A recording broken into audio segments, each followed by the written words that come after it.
Okay, welcome back everyone to session 2 titled Unleashing Local Agents for Change. My name is Salimah Samji and I manage the Building State Capability Program at the Center for International Development. The work in our Building State Capability Program has increasingly reinforced the idea that local people and organizations must be the drivers of change. We also find that you need to bring broad groups of these local and locally legitimate agents to foster deep institutional change. This is a challenging finding for many in the development community who emphasize the importance of a local champion, but otherwise introduce reforms from the outside in. This session is intended to showcase lessons learned from the front lines about engaging agents locally and broadly. Not just reinforcing the message that it matters, but giving examples about how it can be done. Michael Woolcock will speak first about his experience at the World Bank. I'll introduce you. We're not ready yet. And Michael works he's going to be talking about his work in the Justice for the Poor program. And Jennifer Brinkerhoff will speak second on the way global diasporas can promote institutional reform. Let me introduce Michael. He's a lecturer at the Kennedy School and a lead specialist at the World Bank, a sociologist by training. He is published widely and regarded as one of the leading voices on development. He is also a founding member of the Building State Capability Program at CID. Welcome, Michael. Thank you. Thank you. Great. Thanks, Salimah, and thanks to Matt in his absence for inviting me to have a moment with you here this morning. I have actually read Matt's book, so I really encourage you to do that. It's not a shameless self-promotion for a friend and colleague, but it's actually a very substantive book that asks and answers, I think, some very difficult questions about the process of institutional reform more generally, but especially as it plays out in and through the international development agencies. Salimah mentioned that I work for the World Bank. I work in the research department of the World Bank. So I have, for all intents and purposes, an academic role within the bank in terms of research productivity and trying to mediate between the worlds of scholarship and the worlds of practice. But one of the great aspects of being at the bank, and there are many great aspects of working at the bank, is that you get to very much both learn in real time from the way that operational activities are going, but you get to use various different reform processes and projects themselves as what Dennis Rondinelli 20 years ago called policy experiments. You get to see these as instantiations of the ideas and the politics of trying to move a set of people, a set of resources in response to some pretty difficult problems. And so one of those spaces that we've been able to create over the last 11 years or so has been around local justice reform in a program that I set up in conjunction with a team of many people, one of whom, Jabril Jola, is here with us, another, Anna Naupor from the Vanuatu. There's a vast team that we've been able to assemble of people really committed to trying to figure out how to rethink, reimagine, and re-engage with this perennial ancient question of how power is mediated, how we construct a locally legitimate set of rules for figuring out our everyday problems, just the standard problems that humans everywhere are worried about, through to the more vexing big picture questions of how we create a state that can regulate firms, that can deal with the most egregious imbalances of power, that can deal with questions that in many cases the systems themselves were not set up to deal with. One of my favorite quotes is from Gordon Brown, the former Prime Minister of the UK, who said that the hardest part about building the rule of law is the first 500 years.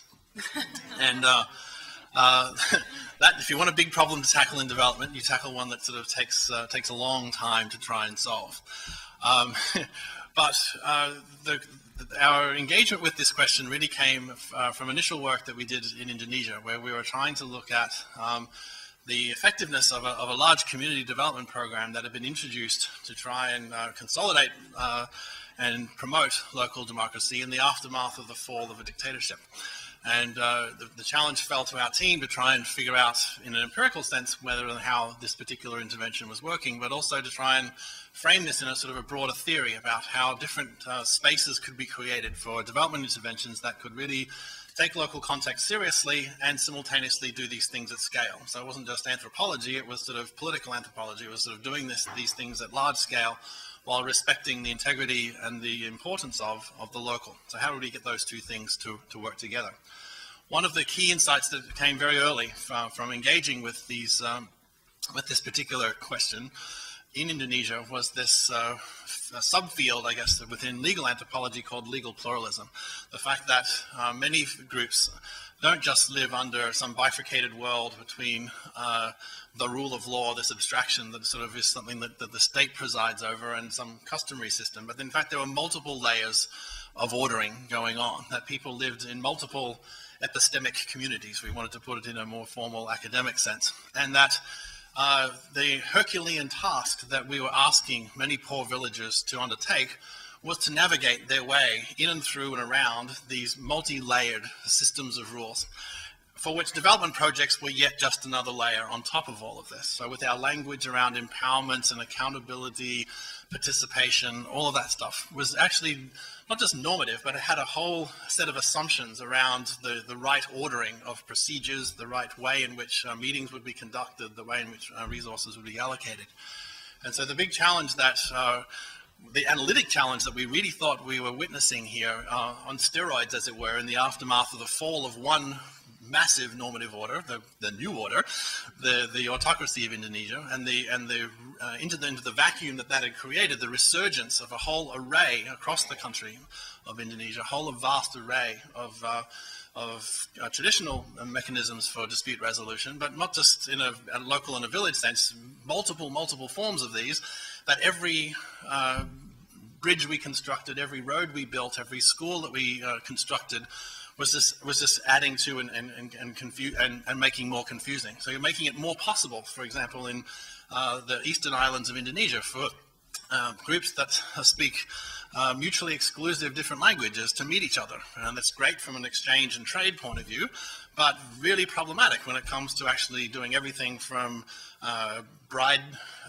deals around marriage through to death, through to divorce. All these problems were just ratcheting out of control almost, and paradoxically enhanced by doing this thing called development, right? By the more cell phone towers we put up, the more healthcare systems we introduced that required people to move around and to travel, all of these different systems were all just coming into collision with each other. And so the big challenge we then faced was, well, how do we engage with that, right? If it's a 500-year quest in Gordon Brown's kind of sense, but it's also one of the most perennial challenges that human groups have ever faced and will always face. How can a big development agency like the World Bank really try and do that in a way that isn't just either adding yet another layer on top of an already complicated set of layers, or just by crushing it and by imposing some form of order, or just by introducing something that was deemed to work from somewhere else and using that as a pretext for the way in which it was going to do its thing. Well, what we really tried, one of the starting points was, I guess, coming back to the first principles, at least of what I thought the World Bank's comparative advantage was in the world. And very conscious that the things I'm going to now outline can be used and abused for unhappy and dark purposes. But on a good day, at least, my experience of the World Bank was that it brought 3 C's to the table, right? One of them we will just call crudely sort of computing power, right? It was literally the capacity to be able to both conduct and analyze and assess very large sources of data, and to be able to not just do that in the household census level sort of comprehensive countrywide pieces of research, but also local level research. And I think that was, so I'm just putting that under a broad sort of umbrella of sort of bringing a rich source of analytic power to truly try and render as explicit as possible empirical questions as and when they emerge. And I'll come back to that shortly. The second form of power that the bank has, is the C power, is convening power. If we don't do anything else, we usually hold pretty good meetings. When we hold them, people show up for good or bad reasons. And you can use that convening power to do some really interesting work, to actually get people to meet, to talk with each other in ways they wouldn't have. You can also use it, of course, to just impose your own agenda and dominate discussions, but on a good day, as I said, you can use this convening power to get people in a room who would otherwise never really have a chance to talk about these things. The harder task, though, and I think the days that I'm proudest to be a World Bank employee are where we use the third form of power, which is countervailing power. When we actually use the fact that we are one of the few agencies or agents in the world that's actually able to provide a serious form of resistance to outrageous forms of abuse that are being conducted by multinational companies, even by domestic governments themselves. Now, again, of course, many books have been written about the fact that the bank itself is compliant with or overtly encouraging a lot of the unhappy forms of that dominance, but as I said, the days when I'm proudest to be a bank employee is when vice presidents will tell junior researchers that their job is not to go and prove that anything works. Their job is to go and find out whether and how interventions are working, even if they happen to be the flagship program of a mayor or of a president.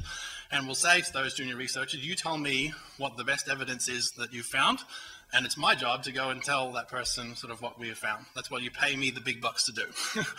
And that's incredibly motivating, I think, when you're in a space where you're trying to take evidence seriously, we're trying to take social and economic research seriously, and you know that at least in certain pockets of the organizations, there are other people higher up the food chain that themselves take that seriously and really see their role as being able to hold to account and use various forms of social science research to be able to make a more rational approach to decision making. Often when it is most difficult, most controversial, and just frankly really, really hard. So then the work that we've been doing now in over a dozen countries with our program, Justice for the Poor, and if you just type Justice for the Poor into Google, it'll take you straight to the program that we've set up to do this.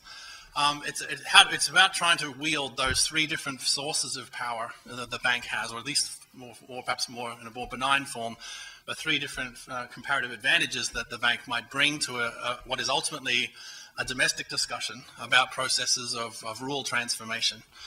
And our work has been very much centered around trying to work over long periods of time, many years of time, with the same people to try and render these problems around the transitions and very fluid transitions in rules at the local level as they comport with bigger systems, to be able to try and turn these disputes into problems that we can assess and measure as best we can, and to use them not so much to dictate what the answer should be, but to put them into a domestic political space for deliberation and dialogue around what might be done going forward. So in the computing space, as I mentioned before, one of the great not innovations, but one of the signature defining features of the work that we do is to have our own staff plus an array of local country counterpart staff conduct exhaustive field research on the nature and extent of the kinds of problems, the kind of legal problems that villagers actually confront on a day-to-day basis, right? So those just trying to turn anecdote and heart-rending cases into an actual beginnings of a database around actually how severe are these problems, for whom, where, what are the causes and consequences of this, how long does it actually take on average for these kinds of disputes to be resolved, what pathways do they take through the judicial system, where do they bounce out, where do they get blocked. Now you can't do that in a week. You can't do that using existing databases because they don't exist to do that. This is extensive anthropology, essentially, the legal anthropology on work that takes years to be able to do, not just even 2 or 3, multiple years.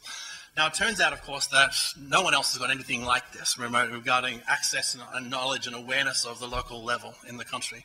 It's one of the great contributions, I think, that we bring, is treating this as a public good. It's not something that we hoard and then use to publish fancy papers out of. It's something that we overtly use to put into the public deliberative space for dialogue and deliberation around the nature, the extent of these problems, and then that as a basis for nominating and prioritizing what might be politically supportable responses to that. So it's not a data to prove conclusions. It's not a database to justify the importing of ideas from outside. It's data constructed to facilitate a domestic political dialogue. And that's a key part of what we're doing is in this computing space. But precisely because we need it to be done in a deliberative space, right, we need to use our convening power. We need to use the role that the bank can play to bring these different actors together in order to be able to facilitate the conversation, and also to provide a collective memory around all of these issues. In many of the countries in which we work, particularly in Melanesia, There's a rotating cast of characters. Ministers change seemingly every 6 months. The senior people with whom we are interacting are constantly changing for the kinds of patronage and other reasons that we talked about in the first session this morning. So providing some continuity of experience around where this debate is at and how we can influence and shape that in ways that provide sort of coherence over time and provide some beginnings of a basis for that to occur has been a central part of what we're really trying to be on about. But in the most, the hardest work that we do, again, where I think the specific advantage of the bank can be really brought to bear is in these convening, in this countervailing kind of role. Many of the most difficult debates that any country faces, whether it be in Sierra Leone or Papua New Guinea in particular, are just instances where international mining companies, or in a less hostile kind of ways, tourism companies and hospitality companies, are going into these countries and just essentially doing whatever they like, buying off people in positions of power and being able to ride roughshod over whatever notional rule systems might be in place. And in a world where we, I think, as a universal norm, believe in some process of justice, how can we do that? How can these kinds of debates between enormously powerful international companies with lawyers on $1,000 an hour kind of salaries, how are we going to structure a deal that's being done with illiterate village chiefs in a way that it will remotely get you to something that was locally legitimate, that might actually lead to something benefiting the commonwealth of that state rather than just the pockets of the elites? So this is the most difficult work that we can do, and it's wrenchingly difficult work to do. I'm not pretending that we've in remotely sense found anything resembling the answer, but to be able to enter that space with credibility and to be able to one-up many of these companies regarding the nature and extent of these problems, having our hard-won research, which is the only source of research really that's been able to be available to that process, has been central in being able to provide us with the local competence, credibility, to be able to enter that space and to provide, as necessary, a countervailing form against some of the most outrageous abuses that are conducted by the international community in the name of development and some kinds in the name of modernizing countries. So a central part of what we've been doing is really trying to figure out how to make that kind of space work. It's been central to our process of getting local people be involved in this process. The linguistic and other manifestations of these problems in the rural parts of these countries in particular are just impossible for external people to see in a James Scott kind of sense. We just don't have either the mental models or the bureaucratic apparatus in place that helps us to render legible these kinds of disputes in ways that the rest of the policymaking machinery can work with. So a central task of what Justice for the Poor has been about has been trying to do this in ways that helps ultimately to render it legible enough to be able to engage with the rest of the system, but as best as possible be faithful to the realities and the idiosyncrasies of the contexts in which that occurs. And in and through that process, we've been able to, I think, over time, build both sort of a collective body of expertise around this, but ultimately build sets of expertise that is credible in country. So in answer to Marilee Grindel's challenge, as it were, in the previous session, which if you weren't here, was essentially, well, how do we know this works? How do we turn it from being just a fad into something that actually has local traction? Well, for us, it's the bar is already low on the business as usual model. Right? There's a very low threshold over which something better has to meet in some sense. But in a more positive sense, we would only want to be existing and working in these countries to the extent that we were, in fact, responding constructively to the challenges that the local government agents actually face. And at the end of the day, our credibility, the willingness for these, for individual country teams within the World Bank and within the domestic government themselves to tolerate our existence and then to go from tolerance to being actively embracing this kind of work, is because we're useful. We help them make real decisions on basis of evidence to actually move things forward. We're the only team in many of these countries that has teams in place that have been there for 3, 4, 5, in Indonesia, 11 years consecutively with pretty much the same people who've built up the competence and the linguistic credibility and political credibility to be able to do this in ways that you can't just do by parachuting people in on short-term kinds of missions. At the end of the day, this works because people believe that it is helping them to move a conversation forward. It is helping them to actually respond to these issues in very concrete kinds of ways. Let me conclude with a very specific example of just sort of the transition that we're trying to shift. We do a lot of work in the Solomon Islands. That's a small country in Melanesia, just off the northeast coast of Australia. Had a civil war there many years ago, which by those of you from countries that have had very damaging civil wars, it may not appear to be that damaging, but nonetheless, a civil war is what it was. If you go to the Solomon Islands now and go to Malaita, one of the secondary islands of Malaita, of Solomon's, you will see this absolutely state-of-the-art courthouse, right? Situated just so that it captures the cross breezes off the ocean, so it doesn't have to have air conditioning. Eco-friendly, sustained and built with locally sourced materials, procured perfectly, so there wasn't an ounce of corruption with it. In its first 2 years of operation, has been used twice. It cost over $200 million. You go around the corner and you will see a state-of-the-art jail. And the state-of-the-art jail serves fantastic 3-course meals every day, has a weights room, has all sorts of other nice things. It has 8 inmates in it last time we checked. Right? So you have spent hundreds of millions of dollars creating a legal system that looks like a Western legal system. It has a courthouse. It has guys with wigs and black robes that sit there and make decisions about things. You have jails that meet every conceivable human rights standard possible in that country. Go around another block, though, and you will go to the local police chief's office, and you walk into his very dilapidated office, and you will see 800 files stacked in the corner, right? 800 files of the everyday disputes that most villagers face most of the time, right? But how does the international community respond to this? Well, we want a modern rule of law system, and modern rule of law systems have courts and jails, and they train lots of judicial officials to make decisions about egregious cases, when in fact most of the problems faced by most of the people most of the time are just very unsexy, very unable to develop a whole international movement around them, but which are in fact the bread and butter issues that most people need to have solved.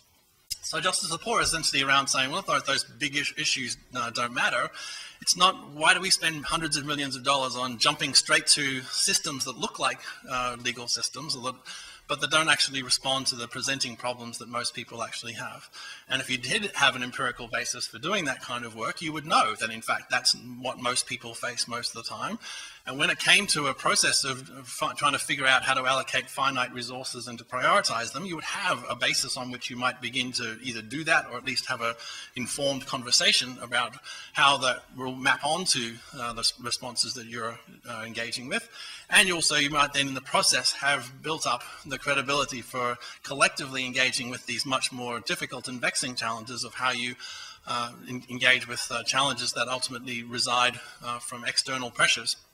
So that's really what we've been trying to do. It's been about trying to work actively, explicitly, and extensively with local agents, using the structure of the World Bank and those 3 different forms of power, the computing power, the countervailing power, and the convening power, to be able to liberate the knowledge and tap into the knowledge, but systematize the knowledge that local agents have, to be able to make this part of the process by which deliberative mechanisms are used to build up the capability of this legal system, not by jumping to the end state, not by spending hundreds of millions of dollars by doing the easy stuff, but by spending tens of millions of dollars to do the hard stuff. And there's no quick way around that, but as I said, it's a 500-year process, so that's the quest that we're embarked on. But it's a separate question, which I won't go into here, is how we've made that fly within the World Bank, how we've actually been able to do that. But at the end of the day, the short answer is because it works in the eyes of local people, it works in the eyes of our counterparts in government, and interestingly, it also works because it's a public good that can be used for all sorts of decisions that roads guys and bridges guys and water guys and irrigation guys, they all need that kind of information too, they're not doing it. And so trying to decentralize a lot of research, trying to put it all back out into at least this particular form of research back out into the field as a serious basis for which the deliberative mechanisms of government can be enhanced, capability built, has been really what we're trying to do. And by linking that work now to the work that Matt Andrews has been doing in public financial management and what Lant Pritchett's been doing in health and education, This is our own sort of strategy for building a proto-social movement around this as not so much paradigmatic, that would be overly strong, but seeing enough instances of this kind of phenomena playing itself out in very different sectors in very different countries, and realizing that you haven't got to fly too high to recognize that there are some pretty common patterns going on here, and that there can be some effective strategies to countervail against those kind of patterns that in fact might lead to more and better ways of engaging with the simple, at least the routine and elementary challenges of government, but hopefully over time the increasingly difficult ones as well. Thanks very much. Great. Thank you very much, Michael. Jennifer Brinkerhoff is a professor of public administration at Geroge Washington University. She has authored 3 books and multiple articles on an array of topics, mostly related to development and governance. Her recent work shows that diaspora is an important source of agency in many institutional reform experiences. She's here to explain how diasporas matter and how they can be accessed in the institutional reform process. Welcome, Jennifer. Thank you very much, if you don't mind. I will get your PowerPoint out ready. Thank you. So I was just about done with my book manuscript when Matt's book came out. And like a lot of academics might do, I cringed and I read it with trepidation. Oh my God, what if he said what I want to say? So I was thrilled to find how complementary the books are. I had already drawn on some of his work on leadership and change space, and I found his latest book to be a really great articulation of the problem and a potential solution, but not as strong on how do we get to that solution. So today I'm going to talk to you about agency building on this work. So I'm going to try to be as succinct as possible, and I can't go into all the details of the examples. I'm just going to give you a quick snapshot, and we'll see how it goes. So today I'm going to briefly state the primary challenge of institutional reform and what my work has to contribute to these understandings. Then I'll speak more specifically about the enigma of agency in institutional reform processes and theory. I'll introduce what I call the in-between advantage of diaspora institutional entrepreneurs. And in the process, I'll briefly share with you 2 examples from the book. And finally, I'm going to talk about a few policy implications. So a long stream of literature seeks to reform practices of the international development industry, as you already mentioned, to make them more flexible and responsive, not only to local conditions, but to leadership or ownership of local actors. These ideas necessarily confront the paradox of embedded agency. Being embedded in existing institutions, it's difficult to envision or promote institutional reforms. Furthermore, such prescriptions don't address how learning and ownership processes can be initiated. I argue that diaspora institutional entrepreneurs may be important catalysts within networks of local and international actors. The stories in my book illustrate what Matt calls problem solving as opposed to solution focuses. They demonstrate the nonlinear nature of reform processes. The reform itself is modified through learning and implicit negotiation among the promoters and the adopters. And they illustrate alternatives to elite dominance, where change processes can be initiated from the fringe of power structures and can be produced through networked approaches that implicate or create new elites in the process. So, despite an intuitive understanding of the importance of agency in any change process, agency is rarely a fully developed component of institutional reform. For example, from the literature, the absence of agency has been cited as a major weakness of neo-institutional theory. It has been recognized as an empty concept introduced, if at all, as a black box devoid of internal processes. Alternatively, it may be presented as an exaggerated, inaccessible phenomenon, as heroic models of actors often portrayed as ahistorical, decontextualized, and universalistic. Or it may simply be oversimplified as reactive, emerging only in response to enabling conditions. A big problem. So taking the challenge of institutional reform and the importance of agency, I argue that entrepreneurial behavior may be required in order to envision the change, have the confidence to act, and enjoy the challenge or tolerate the risk. And Diasporans may have significant comparative advantages as institutional entrepreneurs precisely because they occupy the in-between space of endogeneity and external intervention. Before we go any further, I think it's important to get on the same page about what I mean when I'm talking about diaspora.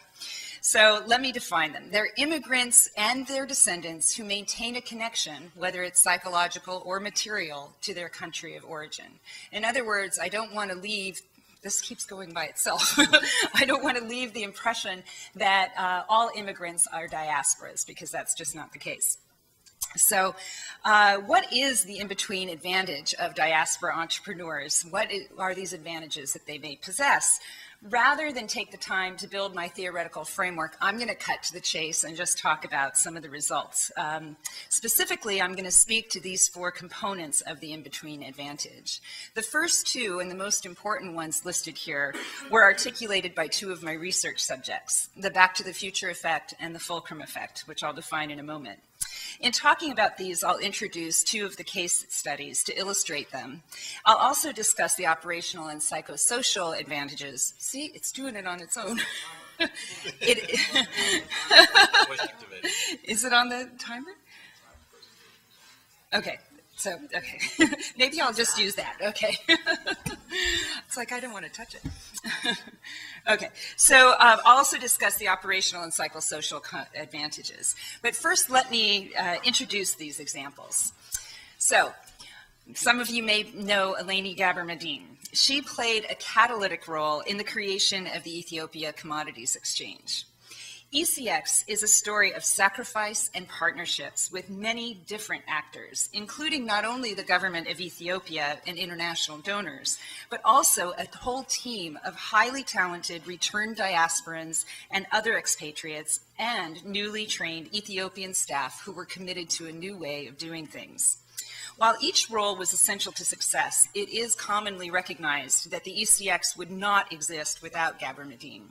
The ECX was, in fact, her brainchild. It was an outgrowth of her dissertation research on agriculture markets in Ethiopia, and it reflected her continued research, learning, and experience as a senior researcher at the International Food Policy Research Institute. She designed the ECX, successfully promoted a diaspora recruitment strategy to staff it, and became its first CEO.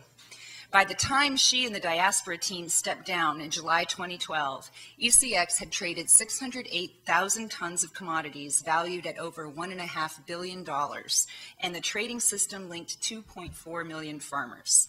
It just did it by itself. Okay, you're right. Maybe it is on a timer. Jemay Adoum has worked from both the outside and the inside to promote sustainable peace and governance in Chad. He first advocated for an inclusive process, including effective engagement of rebel groups in the political process, in order to ensure the sustainability of peace agreements. When the rebellion was weakened in 2010, Idris Deby asked him to join the government as a technical expert, applying his PhD in agricultural economics, first as technical advisor for rural development, and later as the Minister of Agriculture and Irrigation. He served 1.5 years of a 3-year term when Deby announced a new cabinet. But by then, he had completed, through a participatory process, a strategic development plan for the agriculture sector with political commitments and donor backing. He had introduced technical innovations to modernize the ag sector, giving stakeholders a flavor of what's possible. He had secured new and renewed donor programming that is responsive and targeted to small farmers and will extend beyond his tenure as minister. And he empowered stakeholders who can potentially hold the government to these commitments. Jemay is currently the Secretary General of the Permanent Interstate Committee for Drought Control in the Sahel, SEALS for those of you who know it. Now I'll explain the components of the in-between advantage, and I'll illustrate them through these examples. The Back to the Future effect refers to diasporans knowing what the future can be because they've already lived it in diaspora. The in-between advantage links problem understanding with potential solutions. Moreover, it encompasses an ability to envision greater institutional opportunities and thus perceive a much larger entrepreneurial arena within the opportunity field for institutional change. Through her education and exposure to markets in Europe and in the United States, Eleni Gabramedine learned how to examine market operations, identify constraints, and rectify them by addressing information asymmetries. As a diasporan, she could perceive and systematically study a broad range of institutional alternatives to the status quo of commodity trade in Ethiopia. Despite the many infrastructural challenges, she had confidence that the Ethiopia Commodities Exchange could be established with the help of international, primarily diasporan, expertise and Western management styles. On his part, Adoum believed that good governance reform was possible in Chad and that food insecurities could be redressed.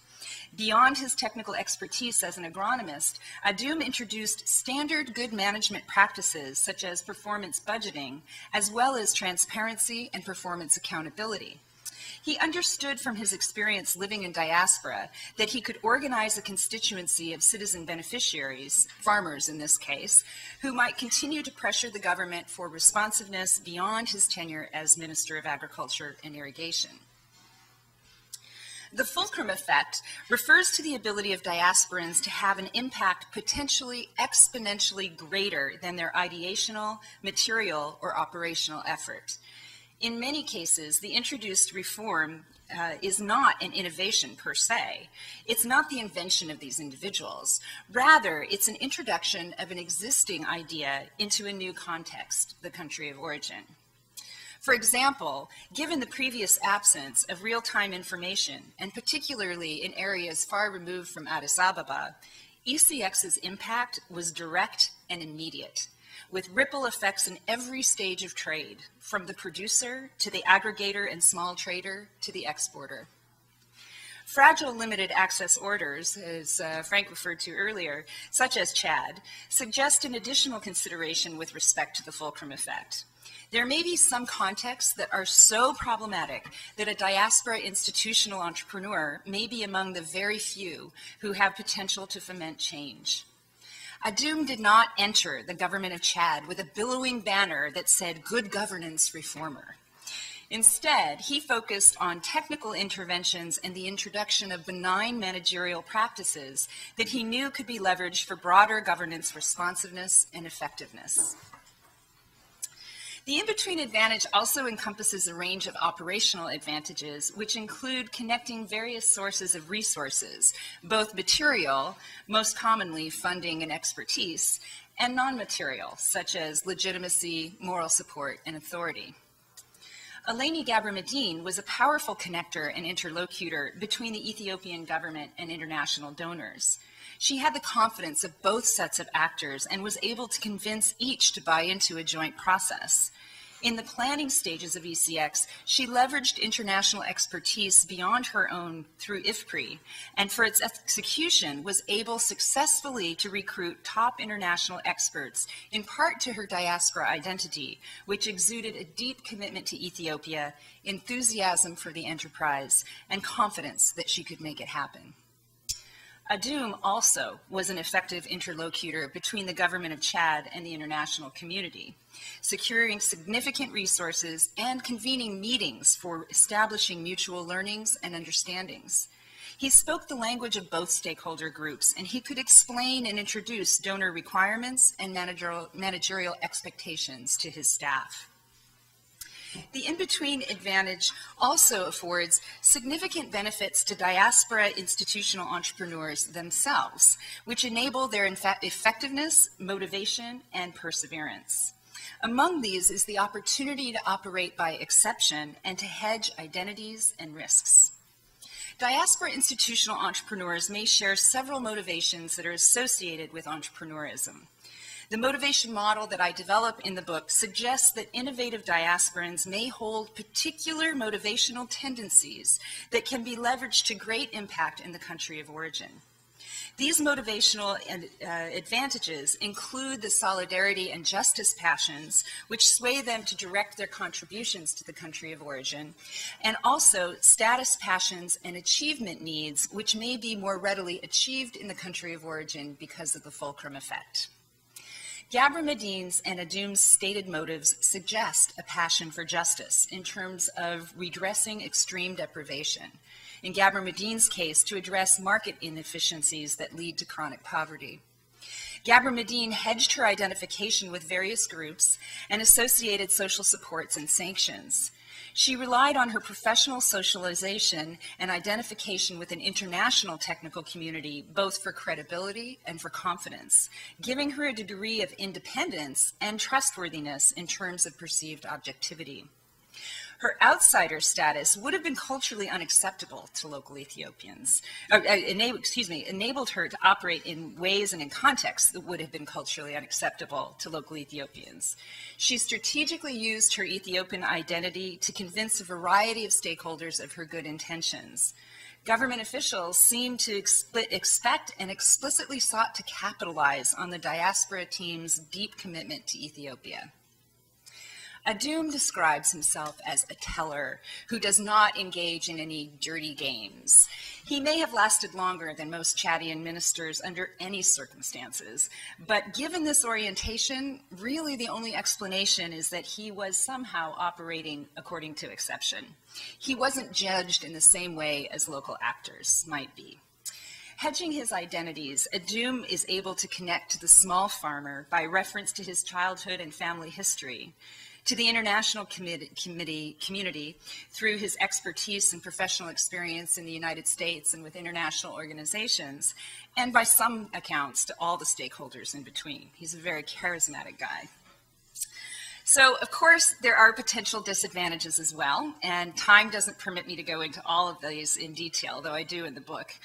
Some resistance, as the images here show, is universal, and it's not necessarily in response to diaspora's participation in an institutional reform effort. People simply resist institutional reform. I find that potential diaspora institutional entrepreneur disadvantages are not universal, and they can be mitigated. Two findings stand out among the cases I examined. First, while the diaspora institutional entrepreneurs I investigated all experienced some degree of otherness and related criticism, this rejection of their status as locals or co-ethnics was not universal. Direct beneficiaries of their efforts valued their difference and did not seem to view it as distracting from their shared ethnic identity roots. Such sentiments were expressed, for example, by the farmers in Chad and government officials in Ethiopia. Second, I anticipated that diaspora institutional entrepreneurs would have a particular advantage as announcers in referencing past institutions in ways that connected to and promoted acceptance of institutional innovation. I found actually several instances where the diaspora institutional entrepreneur was unaware of past institutions that could have been useful in effectively promoting institutional reform. Instead of utilizing specific institutional references in their role as announcers, all of the diaspora institutional entrepreneurs I studied framed the reform effort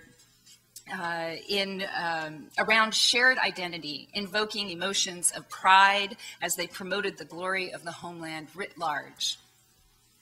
So what are the policy implications from all of this? First, diaspora institutional entrepreneurs can be valuable partners in institutional reform processes.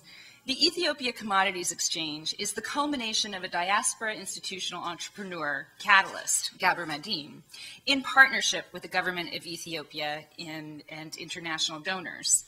Adum effectively partnered with international donors to promote governance and improve technical outcomes in the agriculture sector in Chad. Diaspora institutional entrepreneurs may possess particular comparative advantages in institutional reform processes, as I've outlined, and sometimes these characteristics yield an ability to perform particular roles and provide specific inputs that no other actor may provide.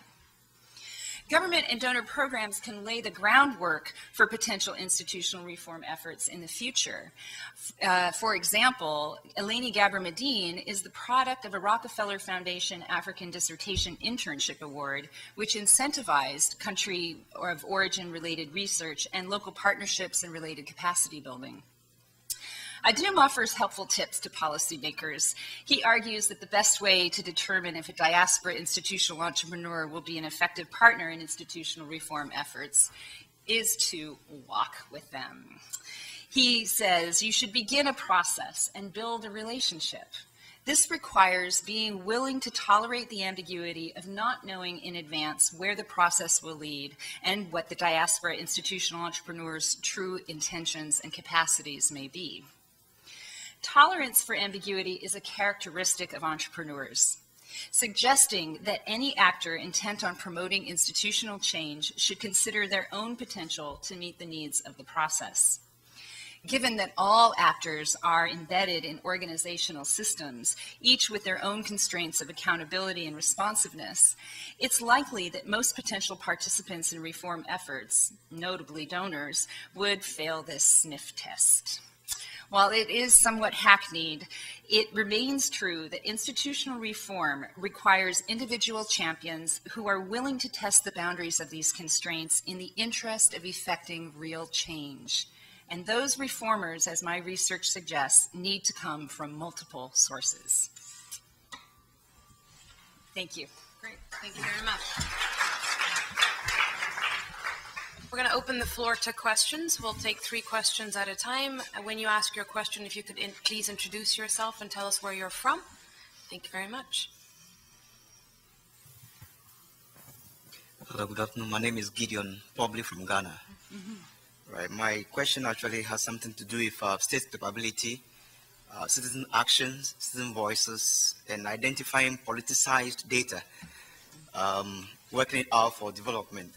Now, in Ghana, we've had 6 successive elections in the Fourth Republic. Now, you see a lot of citizen actions and citizen voices. For example, talking about no water, no vote, no bridges, no vote, no electricity, no vote. That's in constituencies. And you also see a number of collective actions around governance. Now, the issue is state capacity is perceived as quite well endowed, especially in the legislature. Now, and also, this is because MPs are actually known to have received some kind of good stipend, good vehicles, but their constituencies are not receiving the desired services for the people. And also, citizens are much aware of the injection of capital into service delivery. Now, the issue is citizen groups are now wielding efforts to see how can we assess the work of our legislature as a state organization, looking at the capacity that they have. Regarding the work that they are doing in their communities. So there is the urge to produce some form of a tool to measure the work of MPs in their constituencies. Now, the big issue or the big question is, we know the MPs or the legislature needs to do or work around formation of laws, representation of the people, oversight of government business. How can you actually measure the work of the legislature, narrowing down on the work of MPs around those 3 issues in the community or from the people, and very much receive a very good data that is not politicized?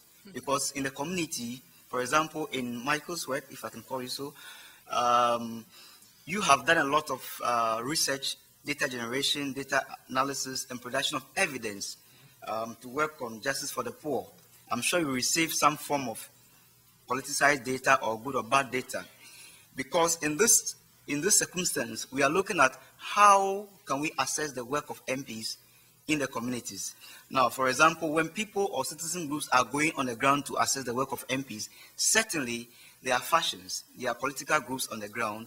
You meet groups that will actually give you some wrong data, I'm sure, to promote or actually work against a particular MP.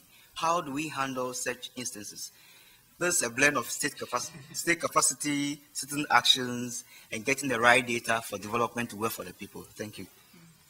Thank you. Thank you. My name is Mila Cheretina. I'm with the Harvard program in criminal justice. Our program does justice and security sector reform work, and I manage our work in Ethiopia and Bangladesh.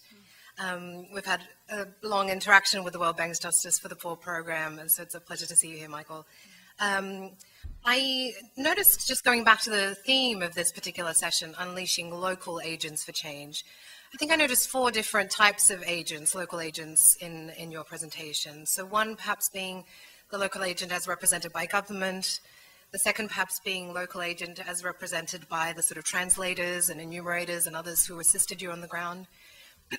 The third perhaps being local people themselves who are the subjects of the household surveys. And fourth being the local incarnation of the World Bank. So I'm wondering, when you think about unleashing local agents for change, where are the most important agents that the World Bank focuses on, and perhaps it's a blend of the four?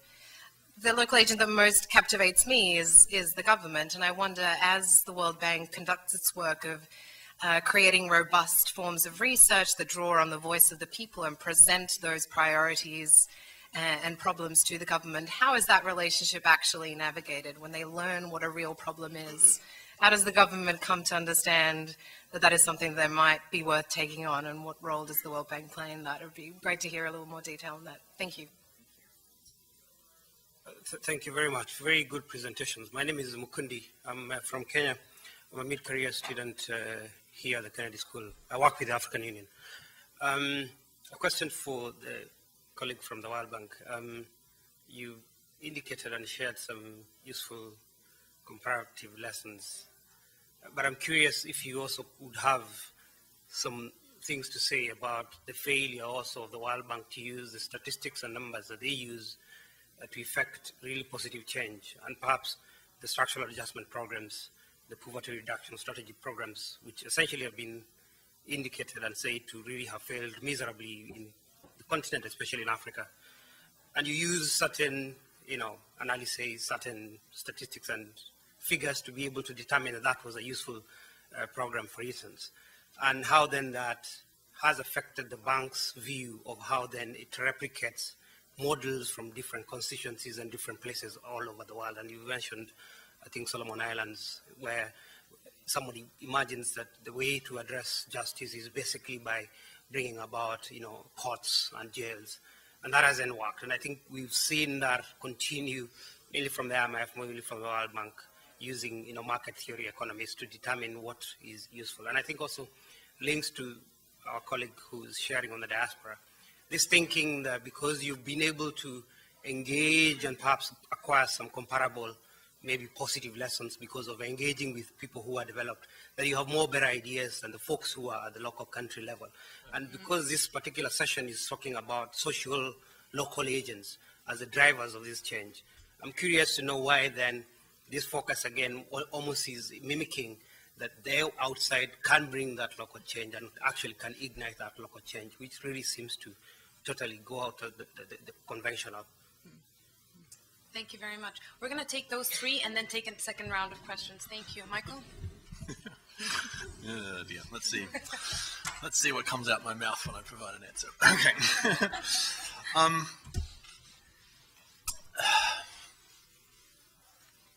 From the mandate of the bank and the space that we're authorized to operate in is with government counterparts, right? So that in terms of the local agents that we are most we're authorized to work with and that we deal with on and work with on a day-to-day basis, it's our local counterparts in different ministries. So in the straight-up legality of the space that we're in, the authorizing environment, as it were, in which we occupy, local agents, therefore, are the ones that we deal with most are those within local government.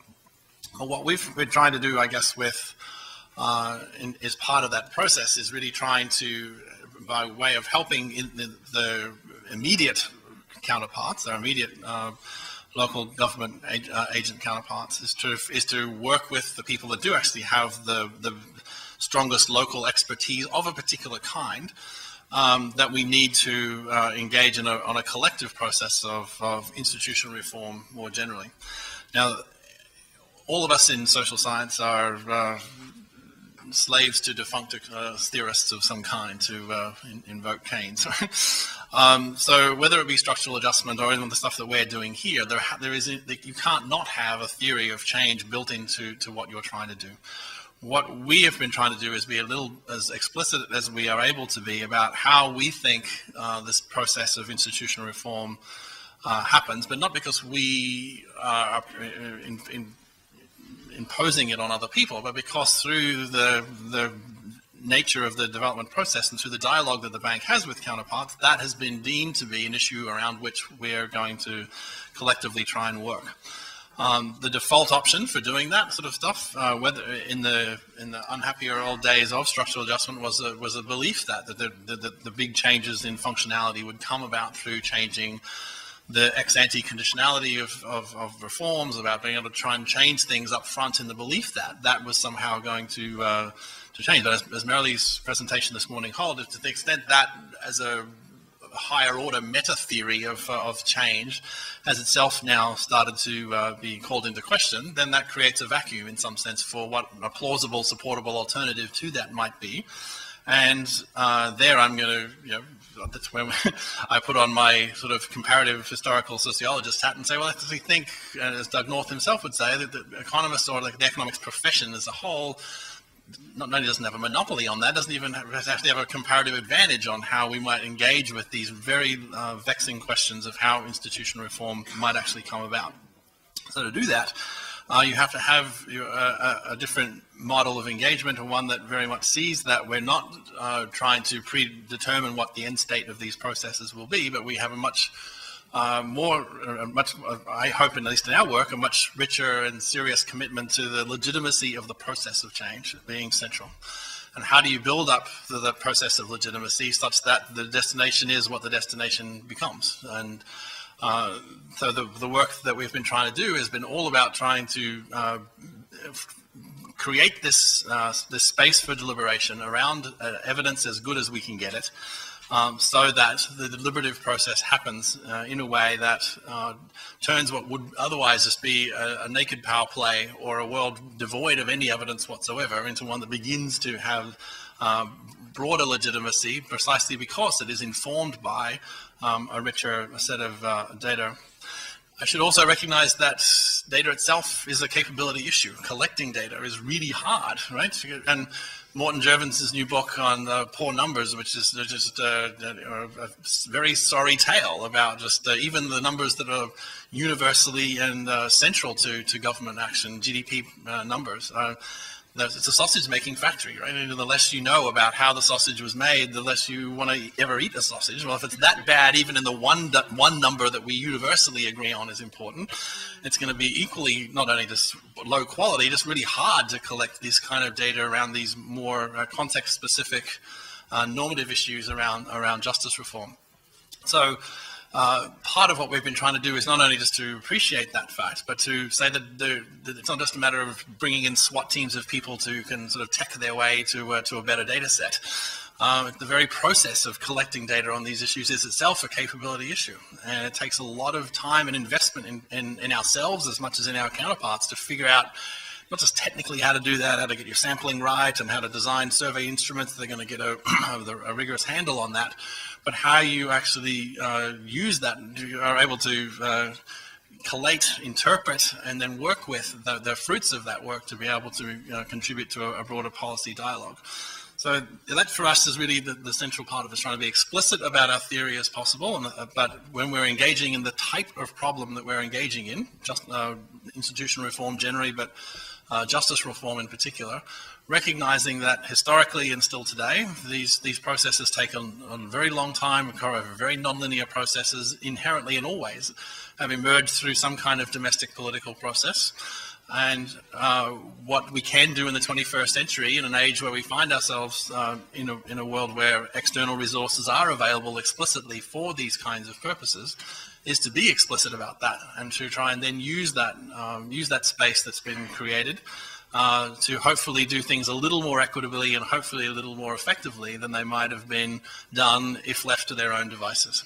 And I think we know enough about how these things have occurred to know that the business as usual model has not succeeded in doing this kind of stuff. We have a broad consensus, but not just within the academic or intellectual elite around this, but by citizens themselves. What's going on in the Middle East right now? Is this a cry for justice, or a cry that the systems that are supposed to do that are set up to do will deliver the mail, will educate kids, will immunize babies, will make sure that the water is safe? Well, how do you fix those kind of problems? Not just by bringing in a better mousetrap from outside, but by growing your own better mousetrap. And that just takes time, it takes data, but data itself is part of the capability that's needed to do that. How do you build up that capability?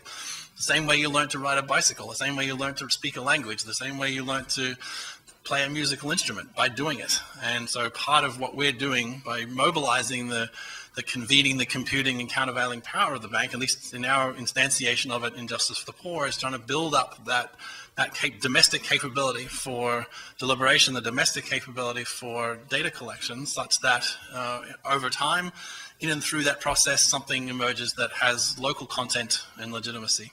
If I had longer, I'd give you a whole big riff on the Cambodian Arbitration Council, which is my favorite instance of a locally grown response to a local problem, explicitly using this kind of iterative approach to things. But that, in essence, I guess, is a cumulative answer to the spirit of at least the questions that I think were asked, if not the latter. Thank you. Where's our colleague from Kenya? Okay, so I'm really glad that you voiced your impression based on my presentation, because it gives me an opportunity to try to correct it. Because you characterized it as external actors, assuming that these external actors, whether diaspora or not, come in with more and better ideas than local actors. It just so happens that in the two cases that I profiled, these two individuals did have some very, very precise technical expertise that was probably unique among local actors. Gabor Madine, because of her, more than a decade investment in research and trying to understand how the Ethiopia commodities trades worked. And Jameh Adum, because he was a PhD in agricultural economics who had worked with the USDA and had some experience doing extension work under a variety of circumstances, et cetera, et cetera. But that said, I don't want to presume that that's the only case that would make sense for external actors to come in and you would assume that they have unique knowledge. And the whole point of, the whole argument of my book is that diasporans can act as catalysts within broader networks of actors, and that those other actors have to bring their own unique knowledge base to the question, okay? But there are two components to what diasporans bring, potentially. One is that knowledge, but the other one is belief in the possibility that they can work.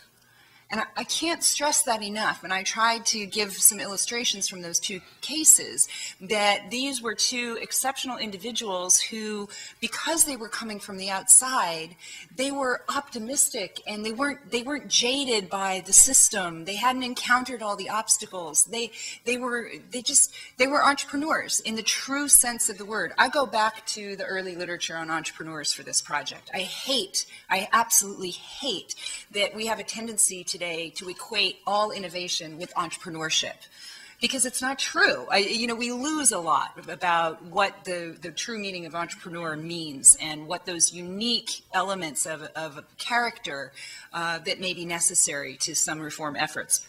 So that's the first part I wanted to convey, is that it's two components. It's knowledge and it's belief in possibility. And secondly, both of these individuals actually left their post. And now that they've left behind, each of them, a cadre of people who have experience working with them, and they mutually influenced each other. And those local actors have potential to carry on that knowledge and pass it on and so forth. The third point I wanted to make concerns another case in the book, which specifically addresses what John Myers calls, and we've been talking about it all morning, institutional decoupling. That more often than not, what actors in these countries do is they adopt the symbol of reform without actually the function and the meaning of reform. So how do you make that happen? Well, one of my other cases is actually on social institutional reform, and it's looking at the Coptic Orthodox Church and how it does development work at the grassroots level. And the Coptic Orthodox Church, like all NGOs and like the government itself in Egypt, kind of followed this trend of, we shouldn't do charity work anymore. Everything has to be development. And one of the bishops I interviewed labeled this development as the golden word. The problem is that the church adopted the rhetoric of development but had no idea what it actually meant and how to do it in practice. So in this case, I'm studying the efforts of a nonprofit organization founded by a diaspora woman who is on the ground training local volunteers and actually demonstrating to people the soup to nuts. This is how it gets done.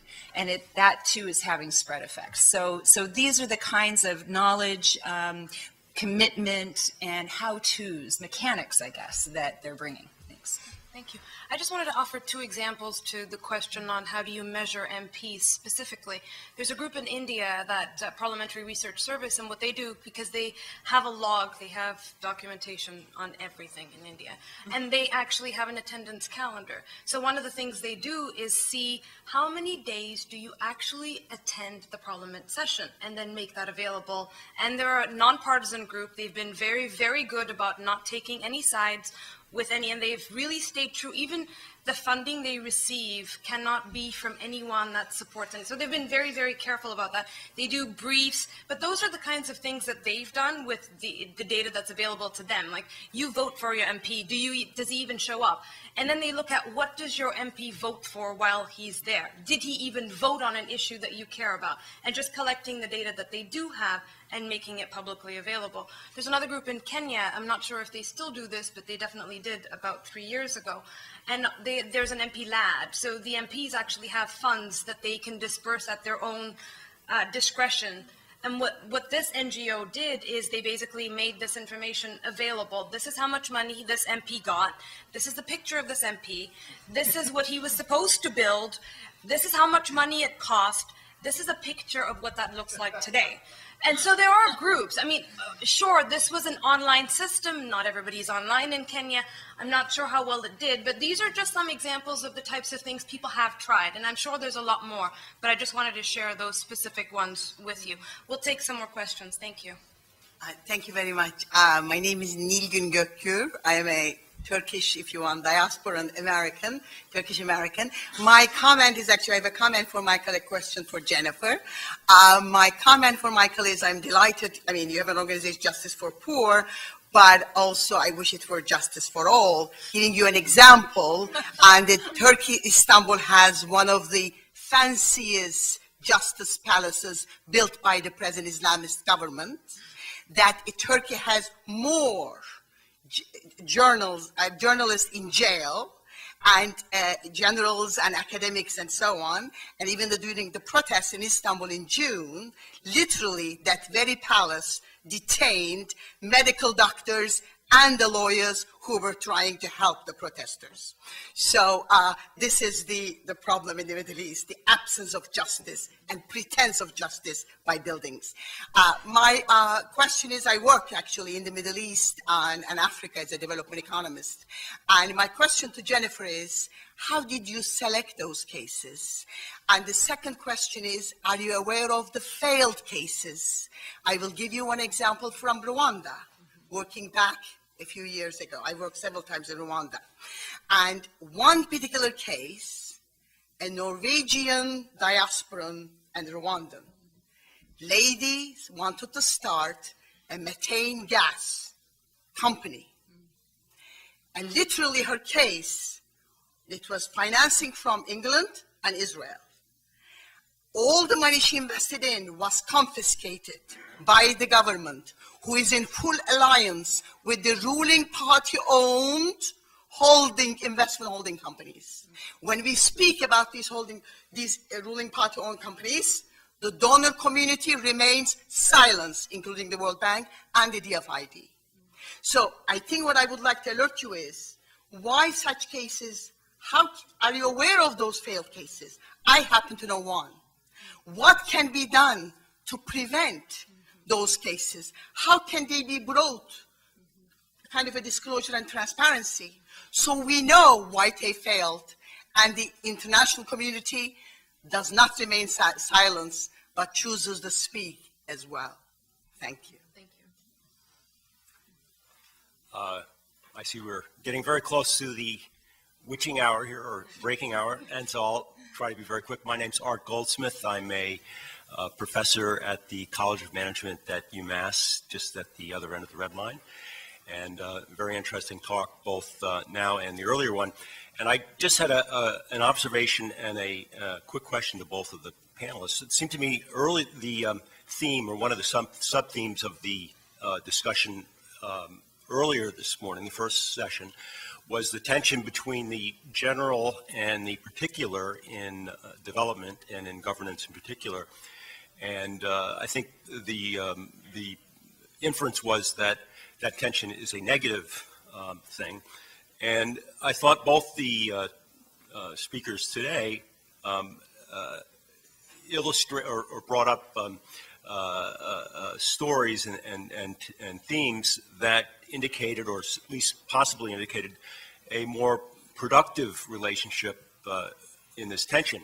With the World Bank work that was described on justice, it occurred to me that despite some of the protestations to the opposite, that the presence of the bank, and in particular its role as the countervailing power, I think is the way it was described, it depends critically on outside knowledge or outside perspective, and a more universalistic point of view, which would then be bounced off as a critical counterpoint to the local ideas, and that's how progress occurs in that sector. And I think something similar may be going on with the diasporans and these external entrepreneurs who have technical and professional experience and knowledge gained outside of the particular context. So I think I just would like to hear your reactions to that particular perspective. Thanks. Thank you. Good afternoon. My name is Jason, Research Associate in the Program in Criminal Justice here at Harvard. Really appreciate the presentations, and I just had a question for both speakers in relation to the theories of change that you both articulated. In Michael's case, it was really a matter of trying to find ways of facilitating conversation between donors, external partners, and domestic actors. And in your case, Jennifer, it seemed to be speaking about the use of boundary spanners, persons to come in and kind of forge cooperation to a much deeper degree. And I wanted to ask, have you both in your respective works considered displacement effects of what is being done? Certainly you could consider in Michael's case where teaching people how to deliberate and how to have discussions and understanding data can in some ways displace their ability to actually develop the data.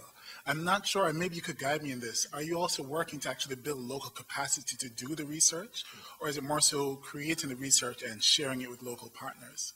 And in your case, Jennifer, I was wondering, in the case of Ethiopia, the development of this exchange, I know that there's certainly within that society a concern about capitalism and its role in terms of breaking apart some of the social cohesion, some of the local, I would say, concern for each other, for the communitarian state. So I was wondering, is there a consideration of how entrepreneurs in coming in with these new ideas are in some ways certainly promoting a certain model of development, but also working against local models of governance? Thank you very much. Frank Fukuyama. So I have a comment and a question. The comment is actually, there's an interesting historical precedent for unleashing local actors, which is a history of indirect rule in British and French colonial empires. This begins with Lord Lugard in Nigeria, and he says, we're not going to turn our colonial subjects into Europeans, but we want to make use of local knowledge. And in many ways, the whole modern field of anthropology was a creation of the British colonial authorities because they wanted to search for local custom and tradition. So people like Charles Meek and E.E. Evans Pritchard were all employees of various colonial administrations in Africa. And this kind of gets back to the case selection issue, that I think if you look at that history, it's a very mixed one, because sometimes they pick the right actors, but sometimes they're completely hoodwinked, and they bet on the wrong horse, and the locals all have their own self-interest that they're trying to promote, and if they can persuade the outsiders that they really know what's going on, they're going to get ahead. And so that's a problem that needs to be solved. The question though is, if you're actually going to pursue a strategy like that, you've got to generate a lot of local knowledge. And how do you protect that in the way that we train? And so this is from the perspective of outsiders. How do you, at a place like the World Bank or DFID, how do you protect that kind of knowledge? And how do you prepare people for it? And institutionally, how do you protect people that want to pursue this kind of development? Thank you. Jennifer? Oh boy, how much time do we have? It's 11:15. Oh, okay. Okay, so I'll start with the case selection. I'm an opportunistic researcher somewhat, and I knew that I wanted to look at different types of institutional reform, so I wanted to look at social, economic, and political. So you heard today one of my economic cases and my political case. The social one is Egypt. It so happened that the two of those individuals, Jameh Adoum and Nermeen Riyad from Egypt, were people that I had been studying for 10 years. So I got to see them evolve. I knew them personally. They were based in Washington. And in fact, when Jameh became the Minister of Agriculture, I thought that was the end of my research about him because it was not what I expected. So it was a good example of trying to think on your feet, and turned out to be an interesting case. And this relates actually to your question about the failures. Of course I know there are more failures than there are successes, right? And in fact, I have a paper in progress that compares Jameh's experience with a Zaire diaspora organization called Anacosa. And they actually met with Kabila in the bush, who said, help me overthrow Mobutu. But he said, I want more. Kabila's told this group, I want more than just your money. You guys are the experts. This was actually an academic diaspora organization. He said, you guys are the academics, help me put together a national plan. And so the various members did draw up plans for how you would develop the education sector, the health sector, etc. And then when Mobutu was overthrown and Kabila came to power, some of those individuals became ministers in those positions, overseeing the plans that they had written. And almost all of them ended up corrupt. So that was obviously a failure case, and you couldn't know from the outset that it was going to end up that way. And this kind of gets to your remark, Frank. I mean, it's always a little frustrating, and I know you've experienced this too. Whenever you put out a new idea, it's like, I want to put it out there for discussion. I want to talk about the potential so that we're not ruling it out, so that we pay attention to it.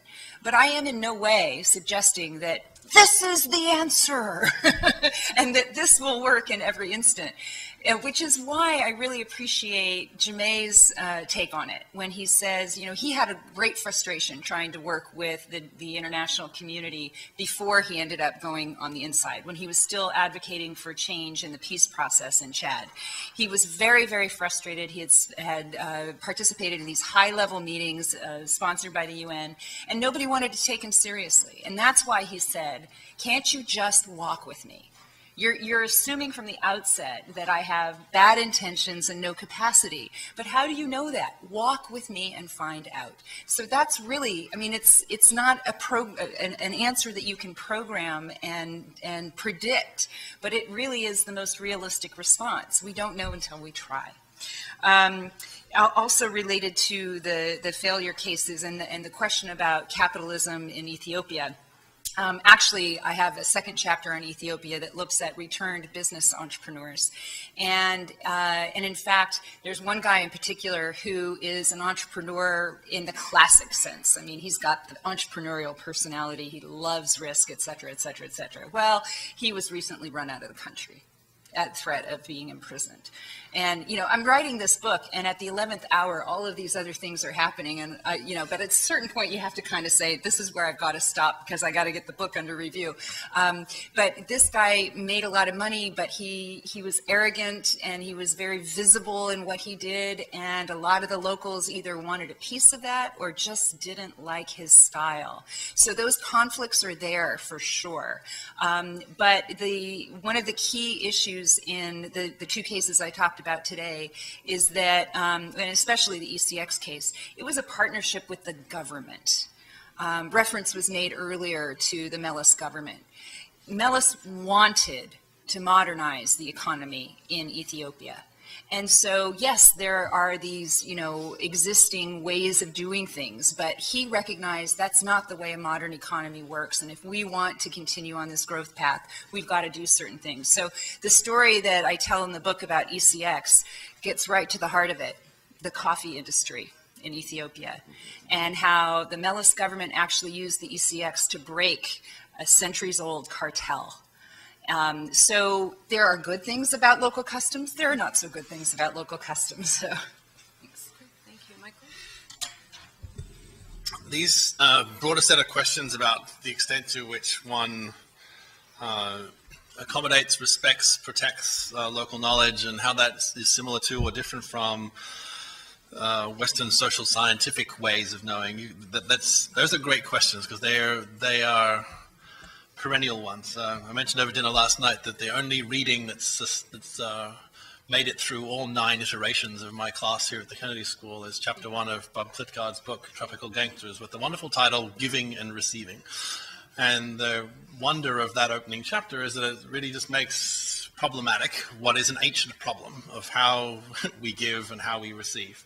And so understood, then once you enter this space of development writ large, but sort of justice reform writ small, all these issues are just in your face and intense all the time. And I think both ethically and strategically, the first order of business for people in this room is to be aware of that tension and to make it explicit and to work with it rather than deny its existence or just try and assume it away.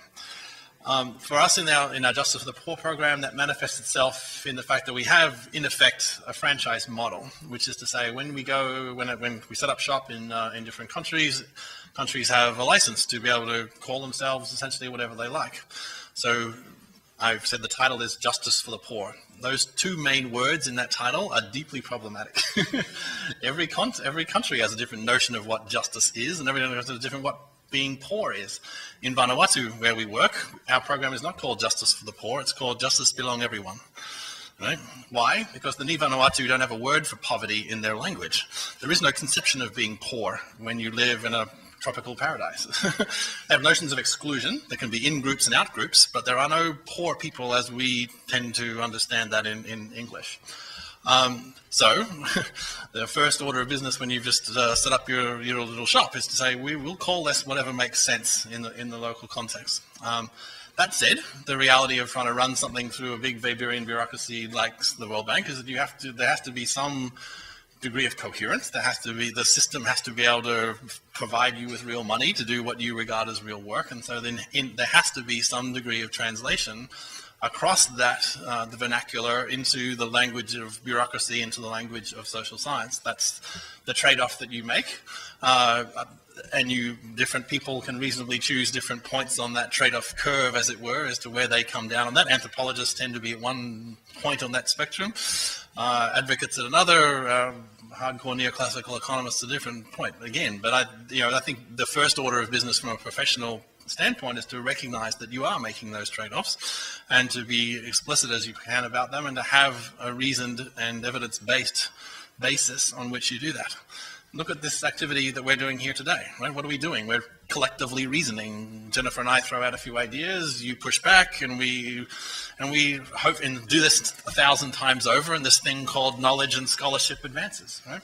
I think that's we hope. That's how we justify having nice fancy places like Harvard, right?